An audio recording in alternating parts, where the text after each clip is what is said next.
भाइयों और बहनों, बहुत बड़ी रज़ा, बहुत बड़ी मेहर पूज्य गुरुदेव भगवान की, परमेश्वर रामपाल जी की, जिनके शुभ आशीर्वाद से, विशेष आशीर्वाद से, उन्हीं के कर कमल से लिखित पवित्र पुस्तक हिंदू साहिबान नहीं समझे गीता वेद पुराण, इस पवित्र पुस्तक के ऊपर वीडियो बनाने की श्रृंखला शुरू हुई है। इस श्रृंखला में आज हमारा ये पहला वीडियो है और विशेषकर हिंदू समाज से जुड़े हुए उन सभी भाई बहनों से मैं निवेदन करूंगा, प्रार्थना करूंगा, विनती करूंगा कि आप जी इस पवित्र पुस्तक को बहुत ही ध्यानपूर्वक और धैर्यपूर्वक देखने का कष्ट करें। देखिए, जब तक हम किसी के विचार नहीं सुनेंगे, हम किसी के विषय में जानेंगे नहीं, तो हमें उनके विषय में कभी भी पता नहीं चलेगा। और यदि हम लोगों की कही हुई बातों को सुनकर या भेड़ चाल में वर्तमान में जो दुनिया चल रही है, अगर हम भी उसी चाल का हिस्सा बनकर किसी को जज करेंगे तो हम कभी भी अध्यात्म में निष्कर्ष तक नहीं पहुंच सकते। और यदि हम अध्यात्म में निष्कर्ष तक नहीं पहुंचे तो हमारा ये अनमोल मनुष्य जीवन बर्बाद हो जाएगा।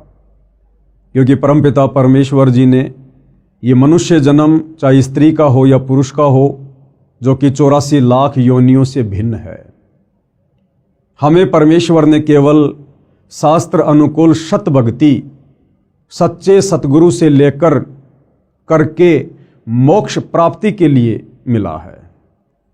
और यदि हमने इस मनुष्य जन्म से शास्त्र अनुकूल सत भक्ति, सच्चे सतगुरु से उपदेश लेकर नहीं की, तो भाइयों और बहनों, परमपिता परमेश्वर हमें अगला जन्म लक 84 में देंगे। लक 84 योनियाँ जो हम अपने आसपास प्रतिदिन देखते हैं, गधे, कुत्ते, सूअर, बैल, भैंस, जंगली जानवर, कीट पतंग, फिर हमें ये मनुष्य जन्म मिलेंगे। और आज जो सुख सुविधा हमें प्राप्त है इस मनुष्य जीवन में, फिर उन लक 84 वाले शरीरों में ये सुविधा हमें कदापि प्राप्त नहीं होगी। और काफ़ी समय तक फिर परमेश्वर हमें पुनः मनुष्य जन्म भी नहीं देंगे, क्योंकि लक 84 योनियाँ भोगने के बाद एक मनुष्य जन्म परमात्मा सिर्फ और सिर्फ सच्चे सतगुरु से उपदेश लेकर सत भक्ति करने के लिए प्रदान करते हैं।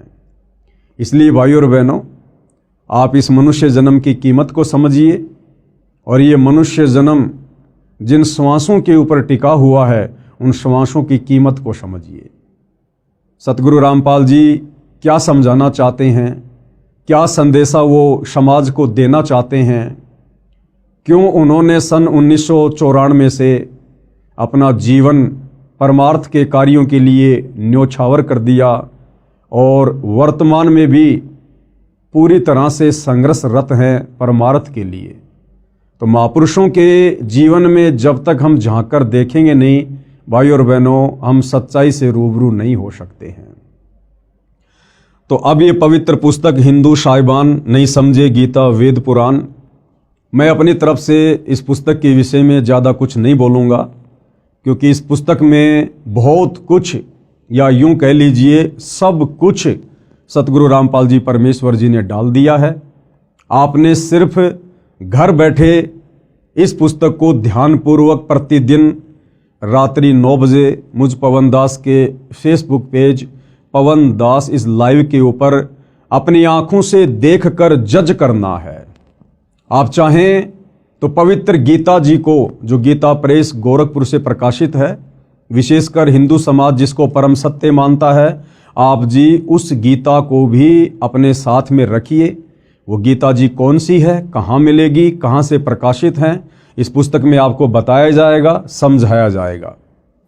गीता जी आप अपने साथ रखिए, ऐसा इसलिए कहा जा रहा है ताकि आपके मन में कोई भी डाउट पैदा ना हो। यदि आपको लगे कि संत रामपाल जी ने अपनी पुस्तक में जो बातें लिखी हैं गीता जी के विषय में, वेदों के विषय में, पुराणों के विषय में, और यदि आपको लगता है कि वो गलत हैं, तो आप जी अपनी पवित्र पुस्तक गीता जी को उठाकर खोलकर वो श्लोक वो अध्याय मिला सकते हैं अपनी संतुष्टि के लिए। अन्यथा सतगुरु रामपाल जी ने तो अक्षर अक्षर परम सत्य ही लिखा है।